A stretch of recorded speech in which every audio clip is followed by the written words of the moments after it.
Hello there, YouTube people and internets. How are you?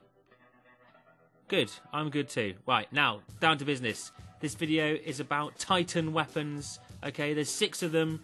We've unlocked all the shit for them. We've played around them for fucking hours. And now we're going to fucking tell you about them. So fucking sit down and let's fucking get stuck in. First up is the XO16 minigun. This is the first gun you get when you step into your Titan at level 1. The high rate of fire and high bullet capacity means that when battling other Titans you can maintain sustained damage while your opponent is reloading. This sustained fire often never gives the enemy shields time to regenerate. And what does that mean? It means it's 12 o'clock. Dinner time. The gun is pretty accurate even over medium to long distances, especially when you aim down the sight. Its upgrades include an absolute no-brainer of a high capacity magazine, something only the village idiot would not equip as soon as he'd unlocked it. There's also an accelerator which increases the rate of fire and has a Gatling/spooling effect which when combined with the damage core can be very effective. The trade-off with the accelerator seems to be slightly lower damage per bullet. This doesn't seem to be documented, but after hours of use we think this is the case. If I had to choose a chassis, I'd say the Strider. Ooh, the Strider you say? Yes, the Strider. It's fast, it's agile. The minigun does not suffer from bouncing around. If you miss a few shots, it doesn't matter. The majority of your bullets, the high rate of fire, they're going to be on target. They're going to keep the enemy's shield down. With the railgun or the 40mm cannon, if you miss a shot, you've lost a lot of damage. With the minigun, you lose a few bullets here and there, it doesn't matter. So long as they're not hitting you and you're hitting them, you're going to win the battle. Conclusion, minigun. Don't underestimate it. Bullets. Next up, we have the Quad Launcher, which looks like it's straight out of Unreal Tournament, to be quite honest. It fires rockets, as you may have guessed. So yeah, your default is going to have a slow-firing, slow-moving shotgun-style missile launcher. Pretty hard to hit with, but not at close range, which is what you do early on. Just get stuck in, use it like a shotgun, basically. The extended mag is just a straight upgrade. Once you got that, stick it straight on. No reason not to. You just get another set of missiles to use in the clip, so it goes from 4 to 5. That's lovely.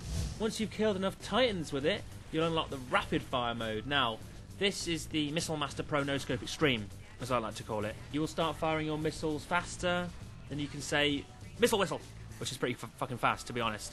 You get 16 in the clip and it fires them single shot. You can just hold down the fucking button though and rapid fire all day. Obviously you can use this gun on whatever Titan you like. It's just down to your preference. I personally like using the Strider with the rapid fire quad launcher to become Zippy McLegs, McFast, McMissile, McFace, McLegs, fast, zippy, very fast. And for missiles. Next up, it's the 40mm cannon, steadily becoming one of my favourite Titan weapons to use, mainly because when you press the trigger, it feels like you're punching the enemy Titan in his stupid face. This gun deals consistent damage, and over medium to long range it's pretty accurate. So long as you're a Prince of Mirkwood, your aim is true, you're going to score some kills with this thing. Another advantage of this gun is being able to one-shot enemy pilots. If you hit a pilot directly, it'll turn him into lovely little pilot chunklets and give you that good warm feeling inside. Not to mention, he won't be able to rodeo you because he's dead. Upgrades on this one are a pretty no-brainer. Extended mag, more bullets, less reloading, more killing. There is a burst fire option as the other upgrade, however it reduces the damage with each shot. Personally I think a little bit too much, not really making it worth it. Stick with the extra bullets, stick with the more damage per second, no reloading, more killing, smash, smash, smash! I prefer the Atlas chassis when using this gun, mainly because it's got a little bit of added extra health and it's got the 2 dashes. You can be in cover, dash out, pop a few shots, dash back in, keep your shield up. If somebody does get in close range, the Atlas has got good health and the 40mm cannon does not suffer at all from being in close range. If anything, it's easier to hit them in the face. And that's the 40mm cannon. Next up we have the railgun, aka One Banger, aka Zap. As you'd expect, it'll fire a hot laser, which does have some travel time, so you do have to lead a little bit at long range. To fire it, you just hold down the ADS, so it'll start spinning up, and a little bar will go up and up and up and up, then you left click to fire. If that's all the way at the top, it does maximum damage, and don't forget to aim for the enemy Titan's weak spot as well, which is usually his face. Ooh. The default version of this gun just comes with 4 bullets in it. That's straightforward enough. You can easily kill a Titan with that if you land them all in the face. The extended version just gives you 5 bullets instead of 4. That way when you miss and you embarrass yourself in front of your friends, you've got another chance to redeem yourself. The alternate fire for this gun, which you unlock after killing enough Titans, is called Instant Shot. I like to call it instant shit. Basically, it removes the charge-up element from the railgun so you can fire 5 shots in quick succession at a reduced damage. You can still headshot with it, so it's not too bad, but it kind of removes that element of zap and that massive just burst damage coming out, especially at long range. And for an extra lol, on Last Titan Standing, stack 5 of them on your team, camp somewhere together, and wait for someone to come around the corner and execute the beautiful 5-man wombo combo zap and drop what the fuck barbecue, where's my Titan gone moment. The 5-man zapper. just fucking vaporized. The Atlas Titan works brilliant for the railgun because of that damage core though, and you get the full charge shot. That's gonna cause serious damage. If you are going to use the instant shot and you haven't got the aim of an excited 6-year-old, then I recommend using the Strider to zip around and beam people's faces off. Best Titan gun! I choose you! It's the triple threat. This little Pokeball launcher excels at pilot and Titan-based combat. I can imagine the developers now, sat back in a board meeting thinking, let's make a grenade launcher that absolutely jibs pilots within a 100-metre radius. And you know what? Let's make it do fucking tons of damage to other Titans as well. There will be children literally crying in the streets. Seriously though, it's that good. The only tiny drawback is that if you're stupid enough to stand in the range of the grenades, they'll do damage to you. That's why I picked the Ogre chassis, because occasionally, if you get into close range with somebody, there's going to be a little bit of splashback when you're ripping their Titan apart with Pokeballs of death. Sadly again, there's little choice with the upgrades. There's a no-brainer of, okay, let's have more Pokeballs of death, or the Minefield upgrade, which replaces your Pokeballs with sticky mines. Now on paper, this might sound quite good for Hardpoint or Capture the Flag.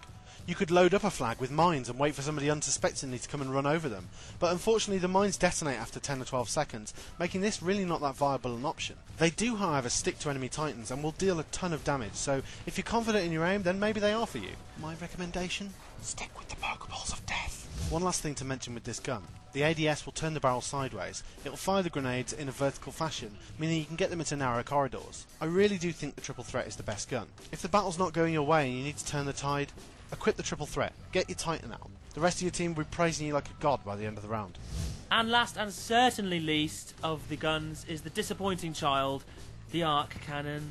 So this gun fires like an electric zap, which sort of goes medium range, not really that good. If you ADS with it, it zooms in a bit or something. I mean, probably. To use this little bitch, you have to hold down fire to charge a shot, and you can release it anytime during that shot to discharge the electric, or if you charge it to the end, it'll release automatically. And there is no way to decharge your weapon. So once you start charging, you're going to fire at some point. Fuck off. The default version of the gun does minimal damage to literally every target, including air.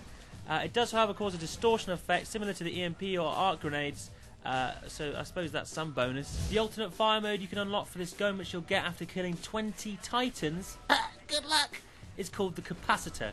What this does is make it so the gun can no longer fire at any point during the charge. You have to fire it at the end of the charge. Remember, there's no way to decharge, guys. So, yeah, good luck hitting with that. It makes it even harder to use, if that's even fucking possible. But the trade-off is, of course, that it charges slightly faster and does do more damage. Apparently. I mean, I've licked batteries which have more electric charge. One thing this gun is good at is clearing out groups of NPCs quickly.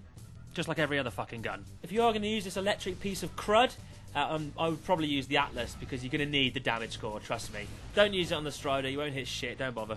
Oh, I'm sorry, little arc cannon. Maybe I am being a little harsh on this gun. It's just that the role this gun tries to fill has already been filled by the railgun for that headshot, long range, much better charge-up shots, and the 40mm, much easier to hit with, better at the mid-ranges as well. I mean, I'm sorry, arc cannon. There's no room for you here. You'll just have to go home. So there we have it, ladies and gentlemen. Hope you enjoyed the video. If you did, give it a share, give it a like, show it your cat, and do be sure to check out our other videos on the channel if you are new here. And all that's left to say is that we'll see you in the next one. We'll see you in the next one. That next video.